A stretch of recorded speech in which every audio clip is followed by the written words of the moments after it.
রাতের ঘোরাঘুরি আমার অনেক পছন্দের, তাই তো সময় পেলে চলে যাই টোনাটুনি মিলে ঘোরাফেরা করতে।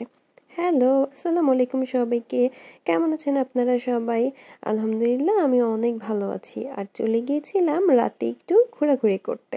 আর সেটারই ছোট্ট ছোট্ট ক্লিপ নিয়ে আজকের ভিডিওটা সাজিয়েছি। অবশ্যই বলবেন কেমন হয়েছে। আমার কাছে মনে হয় সবথেকে কঠিন কাজ হলো ছলনা বোঝা। মানুষ হাতে হাত রেখেও ছলনা করে, বুকে জড়িয়ে ধরেও ছলনা করে, চোখে চোখ রেখেও ছলনা করে, ভালোবাসি বলতে বলতেও ছলনা করে যায়। এই মানুষগুলো দেখতে খুবই সাদাসিধে টাইপের হয়। উপরে দেখতে সাদাসিধে মনে হলেও আসলে তারা জাত অভিনেতা।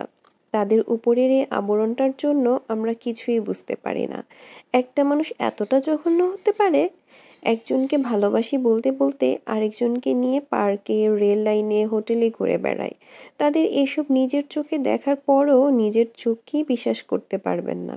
নিজেকে কুয়াশার ঘোরের মধ্যে মনে হবে। মেনে নিতে না চাইলেও ওটাই সত্যি।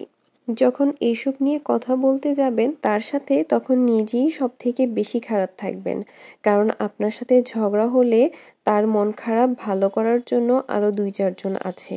কিন্তু আপনার মন ভালো করার জন্য আপনার কাছে শুধুই সে ছিল।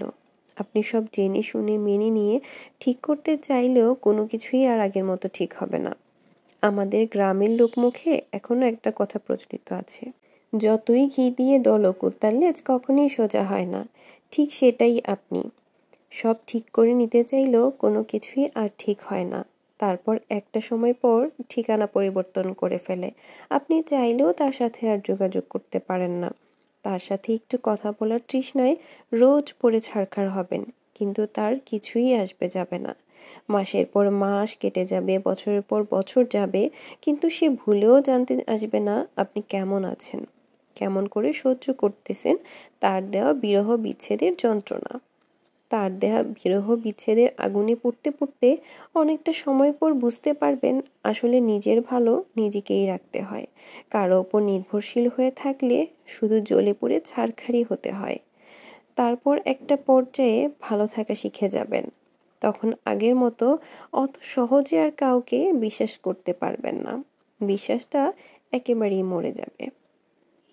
তাই যখনই আমরা বুঝতে পারি এইরকম ছলনা চলছে আমাদের সাথে, তখনই তাকে দ্বিতীয়বার সুযোগ না দিয়ে সেখান থেকে আমাদের বের হয়ে আসা উচিত। যতই কষ্ট হোক না কেন, জীবনের এইরকম অনুভূতিহীন হওয়ার চেয়ে এর আগেই কষ্ট মেনে নেওয়া অনেক ভালো।